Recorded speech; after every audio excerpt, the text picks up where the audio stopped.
Hello and welcome to my channel, Bevvy with Beth. I'm Beth and today we're going to be talking about some of the best supplements to take when dealing with PCOS. So go grab yourself a drink and we'll get right into it.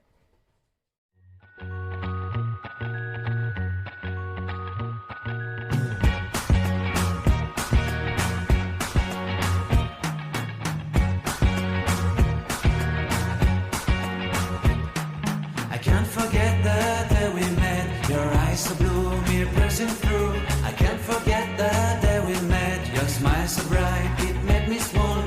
Our love is like a summer's day, hot and endless in a magic way. Whenever I see. So today I am drinking once again some peppermint tea. It's towards the end of the day and I did a bit of an experiment with some kombucha over the weekend and it didn't go well for me. So I've got some peppermint that's going to calm everything down and it just kind of relaxes me before I get ready for bed. So as I said, today the video is going to be about the best supplements to use when dealing with PCOS. So the reason I wanted to talk about this is because it doesn't really matter what diet you follow, whether you're doing something as extreme as veganism or keto, or whether you're doing a calorie restricted diet, or whether you're just doing a seafood and eat it diet. Like, it doesn't really matter. That these days it's really difficult because we're so far from intuitive eaters and we're always using very over-industrialized products. We tend to always be deficient in something. So it's a good idea to take supplements no matter what your diet or any conditions that you have. And so stick to the end of the video because I'm actually going to be talking about an app that will be really helpful for you to find out what supplements you might be needing, either if you don't suffer with PCOS or, you know, whether you suffer with PCOS or not. So I'm going to start by talking about what I take supplement wise because I have PCOS. So again, a quick reminder that I am not a medical professional, I'm not a dietitian, and so this is what I've taken based on research that I've done, and then taking the supplements I've noticed a difference, so I've continued to take them because I feel that they are of benefit. That doesn't mean that they're guaranteed to work for you or for every person, because I am not a qualified, so I'm not saying these are the ones that you have to take, just sharing my experience of what's worked for me. I'm also then going to talk about some of the other supplements that I take, which I take not because I have PCOS, but quite simply because I was deficient in them in my general diet. So we'll get straight into, first of all, the ones that I take because I suffer with PCOS. So the three that I take are Magnesium, Potassium, and Turmeric. So the Magnesium I take simply because it's a kind of, it like helps muscle and relaxant and nerve, the nervous system to calm down. So it helps a lot if you're suffering with inflammation for any reason. It makes everything a little bit more comfortable, but also it really helps with sleep. And again, it's one of those ingredients that a lot of us are deficient in no matter what kind of diet or conditions we are struggling with. And I noticed I started taking it way back before I was even diagnosed as a sleep aid. It was part of some diet shake plan thing, and they had it as part of the plan as the extras to the shake. And I noticed a massive difference. It was definitely helping me a lot, so I continued to take that even though I'd come off of the diet plan, and then went and found so just in Holland and Barrett is where I got all of my supplements from, and continued to take it after that. But I also not long after that, when I started getting stuff from Holland and Barrett, I noticed that potassium was something that I was a bit low on. And I didn't tend to eat a lot of salt, and if I did have any salt in my food, it would always be white salt, just table salt, which of course is very processed, which means although it has got some sodium in it, it doesn't have any magnesium or potassium or anything else in it. So I wasn't really getting what I needed. And again, the potassium I just found, because it helps a lot with the detoxification process in our body. It supports the liver quite a lot. That particularly when I was still eating sugar, it seemed to help quite a lot. It helped with sleep, it helped with not feeling so groggy in the mornings when I did wake up. But the main thing definitely was that if I drank alcohol, and then before I went to bed I took 2 potassium tablets along with my magnesium and a glass of water, when I went to sleep I could wake up without a hangover no matter what or how much I had drunken. It just really helped with my headaches in the mornings after drinking alcohol. So I knew it was definitely doing something, so I was quite happy to continue taking that, because I knew at the time I still needed to clean up my diet quite a lot. My diet wasn't that clean, so I knew that the potassium would be helping me with that. And as I've cleaned up my diet and I did things like eat a lot more bananas and things, I monitored my potassium level, made sure I wasn't taking too much, because you can take too much potassium and that isn't good for you, which is why we'll talk about how to kind of monitor that and make sure that you're not over ingesting these things. And then the last one is turmeric, and this is actually something that I found out where after I was diagnosed, and I went and did some research to try and find some information about our condition, about how to cure it at the time, but control it and support it as much as we can. Now I'm going to leave a link in the description down below, because I think anybody with PCOS needs to follow this lady if you're not already, and that is the PCOS Diva, and she has some amazing information. I spoke about her in my first video, although I didn't name her at the time, where she, unfortunately for me, is based in America, which means she has great support programs and amazing products that you can use, but I can't gain access to those at this time. But what I can gain access to is all of the information that she has. She has a website with a lot of information for us. She also has 2 booklets. So the first one, which I printed out here, PCOS 101. Absolutely, especially when you're first diagnosed, if you haven't looked into a lot of stuff, this is an amazing thing to have. It sets you up with not just all the answers, but some of the questions you need to be asking. Absolutely amazing. And then obviously relevant to this video, you've also got a full supplement guide for PCOS, and again, absolutely amazing, because it's really simple. It doesn't go too much into detail in all the sciencey stuff, so that it becomes a bit confusing, but it does back it up enough that you know that you can trust what she's said. So I'll leave a link to her website down below, and if you follow that link and sign up for her emails, you also get regular email updates with all sorts of different information about diet, about exercise, about supplements, about new research that's coming out, and all sorts of amazing things like that, as well as obviously a podcast as well that she has, which again, I use SoundCloud to listen to that, and it's just so informative. She gets different professionals in with her, and they talk about a particular aspect of either a symptom or a regulation or new research that's coming out, and it's so informative. So I highly recommend everybody kind of taking a look at that. And again, at the time I hadn't made any major diet changes. I'd reduced my sugar down quite a bit, but it was still fairly high, definitely too high for somebody with insulin resistance, and I wasn't doing anything major with my diet. I was just trying to reduce the sugar as much as I could, but I was still eating starches and all that kind of stuff. Anyway, this email came through and it said about turmeric and its benefits when it came to anti-inflammatory properties, but I found it really interesting that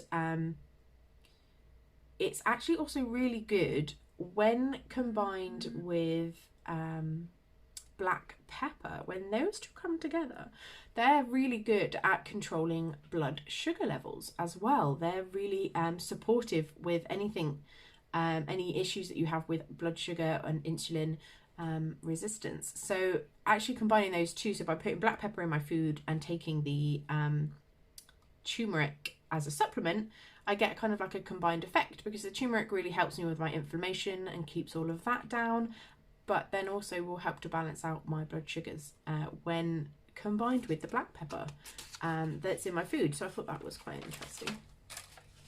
So moving on now to the supplements that I take just because they make me feel good. So these aren't specifically for people with PCOS, but people with PCOS can take them. And if you don't have PCOS, you can take them and we'll get similar benefits. So those three are zinc, iodine, and iron. So I'll start first with iodine because that was the first one that I started taking after the other supplements. And that was, again, about the detoxing process. So when you've got so much inflammation and when you've been stuffing your liver full of sugar, then obviously the detoxing process, all of those extra icky stuff that we take in with our water and with our foods, because everything is a little bit contaminated, unfortunately. Our bodies are brilliant and they can clean that out and it's absolutely fine. We don't have to be paranoid about it. But when systems aren't working correctly, of course, it's going to be much better if you support them as much as you can. So one of the things that is lacking very much in our modern diets, because we like to keep everything very clean, which is great because we also don't want to be, you know, dying of the plague. So pros and cons, is iodine. And so one of the things I used to suffer with a lot, I'm not sure if I've touched on it before, was the kind of sugar hangover in the mornings, that when I would wake up, it would take me like well over an hour. Even drinking water and even eating a healthy breakfast, like it didn't matter what I did. I was foggy. When I woke up in the morning, I couldn't think at all. And I'd noticed a few improvements with reducing the amount of sugar that I was eating. And like I said in my sleep video, when we were talking about monitoring your blood sugar before you go to bed, so you're not waking up with low blood sugar levels. So again, that made it better. When I wasn't eating high sugar foods just before I went to bed, yeah, I wasn't as foggy in the morning. But there was always this kind of hurdle that I just couldn't seem to get over. And so I started taking iodine. I used the sea kelp tablets that come from Holland and Barrett. There are obviously other ways. There are liquid versions that you can put in a drink. When I was in Australia with my family over there, they used the liquid and we just put 3 drops in a coffee and then you can't taste it and you can just drink that. So that worked really well. And then also you can get sea kelp, either sea kelp granules or sea kelp noodles, depending on how you want to introduce it into your diet. And they are also packed full of iodine, and that's a safe source for us to consume. So there are lots of different ways that you can get it in, and it was one of those things that I took and I noticed the difference, but I didn't correlate it with what I was doing until I ran out. And then I wasn't taking it for a few days and I was like, oh my word, I remember this is what it used to be like every morning. And just everything is foggy and slow, and if everything isn't exactly where I expect it to be, and I can't just get up and go, okay, we'll do A, B, and then C, and then walk out the door, then I'd forget things, I'd like muck up my breakfast, I'd burn something, or forget to cook part of it, or like the whole thing was a complete mess. And so that's what made me realise, was when I stopped taking it, I went back to how it used to be, and I could then see the comparison of how much better it was. So I highly recommend, especially if you have foggy brain in the morning, then do give iodine a try and you might find that's a lot more helpful. And then I will touch on iron next, because this is something that I take now regularly. I've suffered with anemia on and off, with and without periods, and I spoke briefly before about cutting kidney beans out and making myself anemic because I wasn't eating any kidney beans. Obviously I eat a lot of green. That's basically the only type of vegetable that I eat these days, other than an occasional carrot in a soup or something. So I don't feel like I can increase my iron take via food anymore without getting sick. I will not be able to stand the sight of spinach, and I will end up not eating it at all. So I want to keep what I'm intaking in my diet the same, but that's not enough for me. So I do now take a gentle iron supplement every single day just to keep me topped up. I may be slightly overtaking it, so I need to track that a little bit, because I don't bleed, of course. Then the female recommendations may be a little bit higher than what I really need. But I've definitely, again, noticed with my fatigue that if I don't take it for a couple of days, then I start to feel really bad. And I just get a lot more sluggish, and it's not like cramps where you're missing something, but it's that kind of exhaustion, you know, that kind of achiness where I'm just really tired.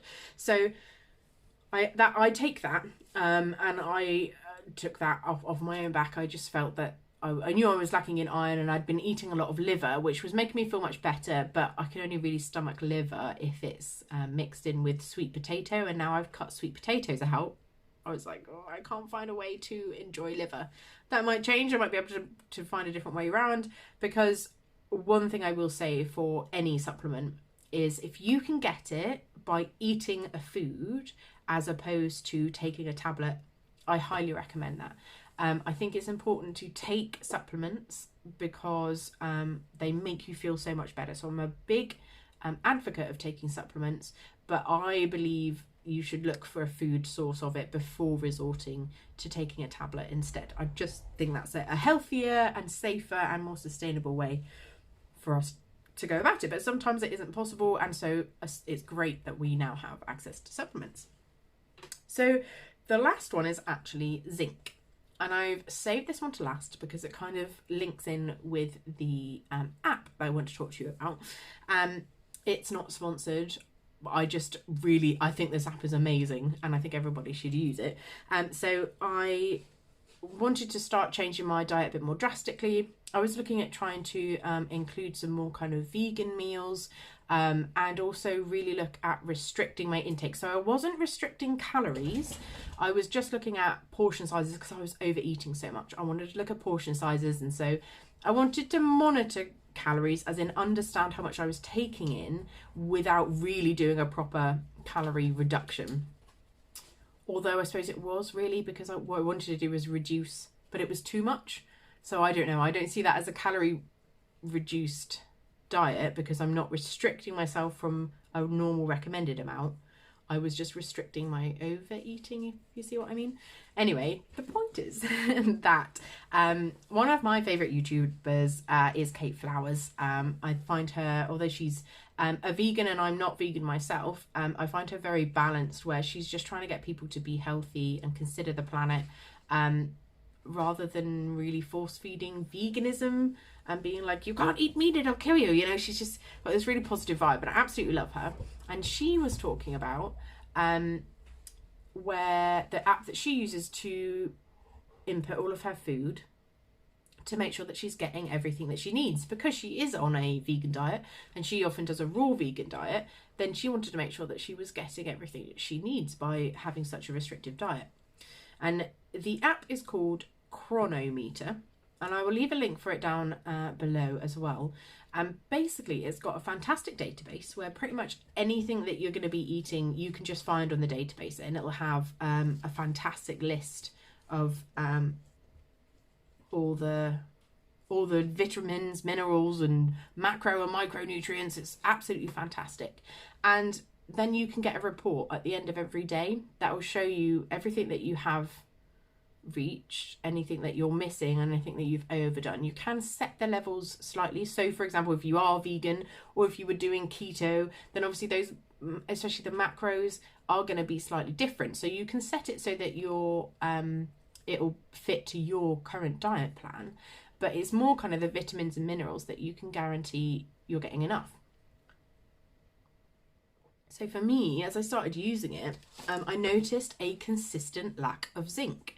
And I even tried, because another great feature is that I could then look at where I was getting my zinc from in my diet and go, okay, so I can get it from mushrooms, so I need to eat more mushrooms, and try and do that so that I could incorporate the mineral that I needed from the food that I was eating. Or then you could just do a quick Google and say what other foods are high in zinc or whatever, and kind of increase that. So you could find a way of getting it in your food rather than taking a supplement. But it was the same kind of thing. I just couldn't get enough food to give me enough zinc. So I started taking it. So I highly recommend Chronometer as an app to use if you want to make some changes to your diet. It's just a way of monitoring what it is that you're eating and making sure that you're getting the best out of it. It doesn't have any agendas. So it's not trying to force feed you onto a vegan diet. It's not trying to encourage you to do a high fat or a low fat diet. It doesn't care about any of that. You can set that up into whatever it is that you feel the most comfortable eating.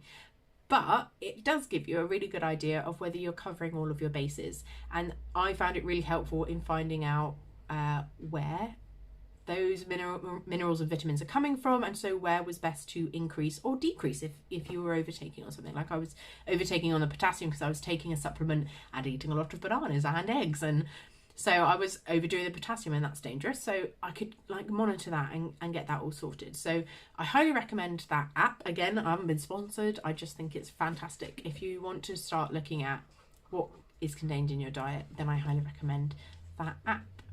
So those are the supplements I take and kind of why I take them. If you found this helpful, then do give me a like, because that means a lot to me. But also, do you already take supplements, or have you taken supplements before and they didn't work? Have you had some adverse effects? I'd love to hear some stories. And also, if you start to use Chronometer and you find it's helpful, or you find you make a change and you've noticed those differences because of the app, then again, leave a comment down below and let me know.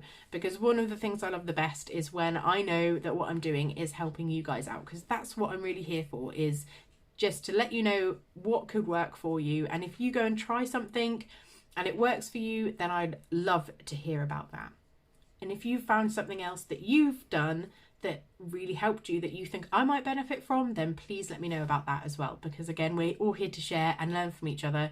Our journeys are all so different, but I think if we all share what we've learned, it'll resonate with someone and we could really help each other out. So let me know what you've experienced down in the comments below, and I will see you in the next one.